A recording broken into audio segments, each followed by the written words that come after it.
Hey, what's up guys? Will from Two-Way Games here. We're going to talk about some quick tips on Overwatch. The first tip we got for you is don't just play one character. Should be fairly obvious considering Overwatch has 21 different characters.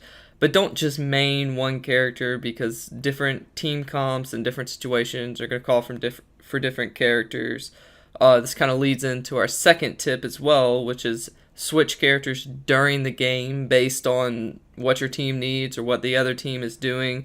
If the team you're playing has, a Widowmaker, a Torbjorn, and a Bastion, you're probably not going to find much success as Pharah flying up over them. Now, if they just have turrets, you might can find some success as Pharah popping in and out shooting rockets, but that's just one example.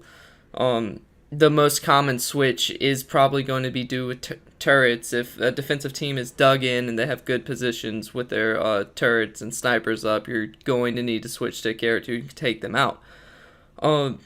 Third, all characters are good. Don't be that guy that thinks Soldier 76 takes no skill. Yes, Soldier 76 has a low skill floor, meaning that he's one of the simpler characters to just pick up and learn and be half decent and respectable at when you're first starting off the game. But that doesn't mean that you can't be skilled and still play Soldier 76. I still play him a lot. He's actually one of the main characters I do switch to when I need to try to break through a defense. I actually think I have my largest kill streak with Soldier 76. So don't be that person. All the characters are skillful. Just stop. Tip number 4 is you can actually go left when attacking on Volskaya. Now, a lot of you may already know this. It took me a while to figure this out. But there's a little ledge off to the left to the first point on Volskaya. And if you go left, not all characters, but D.va, Reaper, Pharah, Tracer,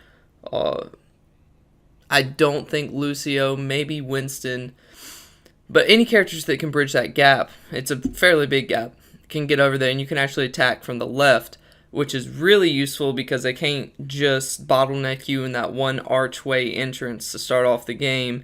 And a lot of times the opposing team doesn't know about this or doesn't think about this, and you can have half the point taken before they realize, oh crap, we got to turn around and go get you. Alright, tip number 5.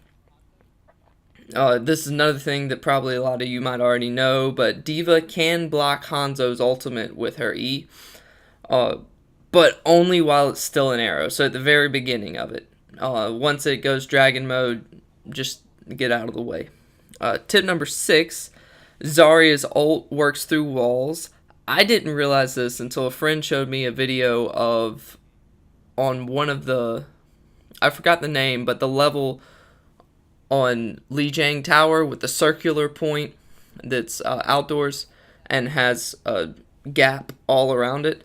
Well, he showed me a video of a Zarya who actually ulted on one side of the wall, and it brought all the team over the gap against the other side of the wall, and then when the ult ended, they just all fell to their deaths, and it was pretty awesome. So her ultimate, Gravitron Field, can work through walls. Reinhardt's shield cannot block melee attacks or Winston or Symmetra's guns. I'm not sure about Zarya's. I don't think he can block Zarya's either. And another tip, number 8, to do with Reinhardt, is Junkrat's traps can actually stop a Reinhardt charge, which is, I play Junkrat a lot, so that's super useful to me, and it's most of the time it's an easy kill once they get trapped.